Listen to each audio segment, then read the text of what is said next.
Most horrific natural disasters. Shocking footage caught on 4K camera 2023. Torkham landslide. A landslide happened in Pakistan's Khyber Pakhtunkhwa province on April 18, 2023.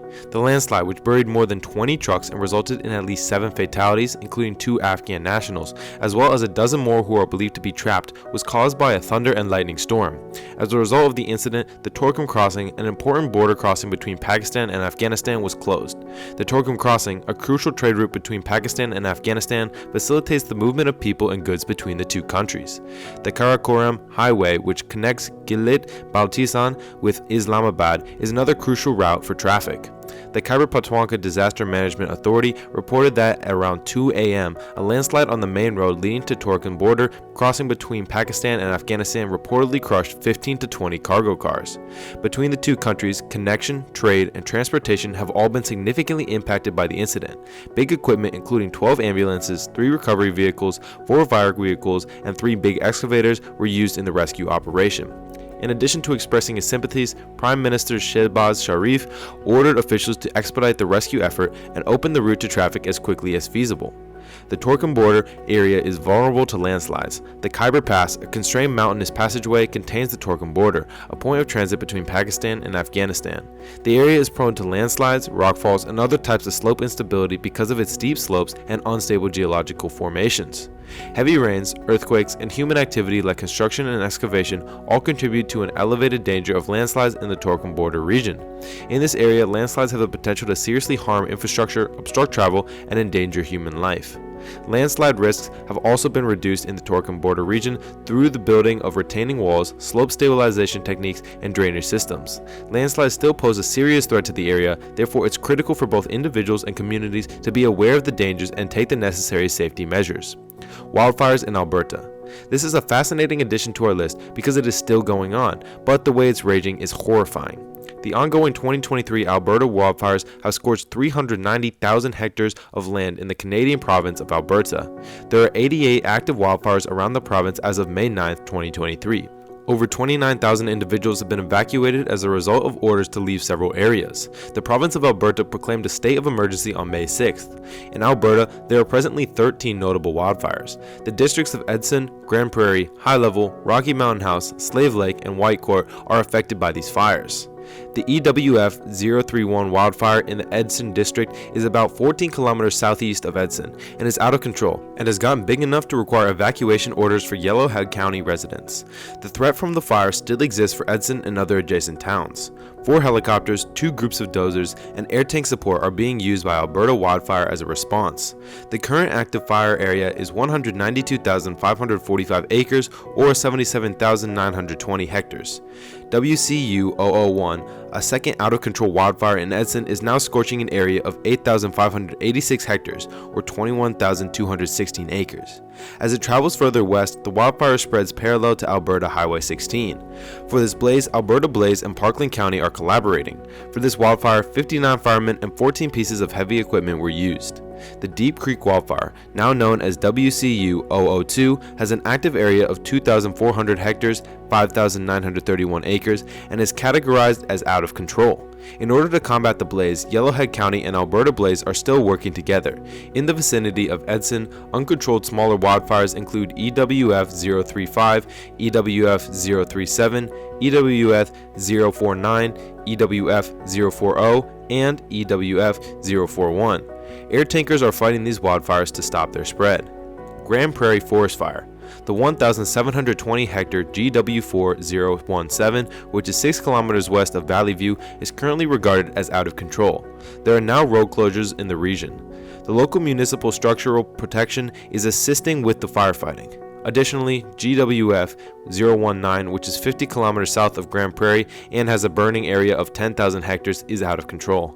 Other out-of-control wildfires include GWF 020, GWF 022, GWF 023, GCU 003, and GMD 001, both of which are receiving assistance from the Greenview Municipal District. Grand Prairie County is also cooperating on GWF 020. In the High Level District, there are now 2 unattended fires burning. At 181 hectares, HWF-042 is currently an out of control, spreading fire. It is situated a mile north of the Peace River Bridge and is currently moving northwest along the Boyer River. Up until one lane was later opened, Alberta Highway 88 was closed. The fire is being contained by 12 firemen, 7 helicopters, heavy machinery, and air tankers. Although the firemen were able to stop the fire from spreading further in the late hours of May 6th, there is still a threat to civilization. The Long Lake Fire, also known as HWF-036, is a quickly spreading out-of-control fire. It now has a 16,240 hectare or 40,130 acre active burning area. It is now situated immediately to the south of Rainbow Lake Airport and is expanding to the northwest. Together, Alberta Wildfire and the Rainbow Lake Incident Department are attempting to contain this incident. 4 helicopters with heavy equipment and 49 firefighters have been sent out. Another out-of-control fire, HWF-030, commonly known as the Pakhtunkhwa fire, is fast-moving south due to harsh weather. It is situated inside the Fox Lake commune. South of the Peace River, the fire is still burning. Firefighters and planes are having a difficult time assisting the fire due to the severe weather. Along with heavy machinery, 67 firefighters and 9 aircrafts were sent into action. For Fox Lake, a local emergency has been declared. This is really the broad strokes. The rest will play out as we wait. We hope things improve. Floods in Auckland. The upper North Island of New Zealand began to face widespread catastrophic floods on Friday, January 27, 2023. The city of Auckland was the most severely damaged as Auckland Anniversary holiday weekend got underway. Auckland has severe flash floods starting at 5 p.m. local time on January 27th due to the afternoon's heavy rain. All regions of the city experienced flooding, with West Auckland and the North Shore suffering the most damage. In a 1 in 200 year event, according to NIWA, a full summer's worth of rain fell in a single day. The incident is regarded as the worst flood in Auckland's recent memory. Other regions of the upper North Island were affected over the days that followed. The event, according to the Minister of Finance Grant Robertson, was New Zealand's most expensive non-earthquake event ever. The yearly La Niña cycle and climate change combined to produce a relentless maritime heatwave in January 2023 that affected Auckland and the upper North Island. The majority of January was marked by persistently heavy rain in the northern and eastern regions of the nation, according with flooding incidents soon after the start of the year and Cyclone Hale's effects on January 10th and 11th. The idea that the summer of 2022-23 was the nation's worst summer ever was forming in some quarters of the country prior to the events of January 27th. Urban planning lecturer Timothy Welch of the University of Auckland and climate scientist James Renwick of Victoria University of Wellington claims that many areas of the country, including Auckland, have stormwater infrastructure systems that are outdated and unable to handle population growth and the effects of climate change. In addition, concrete and tar seals on roads, parking lots, and buildings prevent precipitation from soaking into the ground, enabling water to collect and cause flooding on surfaces during heavy downpours. Auckland has previously experienced significant flooding in August 2021 and March 2022.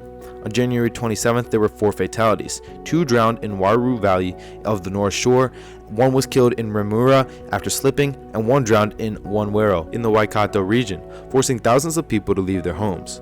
On Saturday, January 28th, 2 kids were reported missing in Auckland throughout the night. They were eventually located with a woman. After the Auckland floods, it was anticipated that hundreds of pets and animals would require medical attention. Numerous animals perished in the floodwaters and were lost.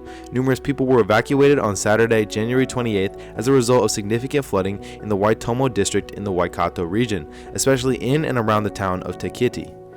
On February 1st, more people need to be evacuated during Auckland's second flooding catastrophe. On January 27th, Auckland Airport's runway and terminal buildings experienced significant flooding. All 200 passengers on a Qantas flight to Sydney were forced to spend their night in the aircraft because it was trapped on the tarmac and unable to move or be evacuated. Other flights had to be cancelled or diverted as a result of an Air New Zealand flight from Melbourne losing directional control during a landing and damaging many runway edge lights. Both a Dallas-bound American Airlines flight and a Dubai-bound Emirates airplane made a U-turn and headed back to their airports of departure. The domestic terminal reopened on January 28th at midday. The morning of Sunday, January 29th, saw the reopening of the international terminal. More than 25,000 people were anticipated to depart from Auckland Airport on January 30th.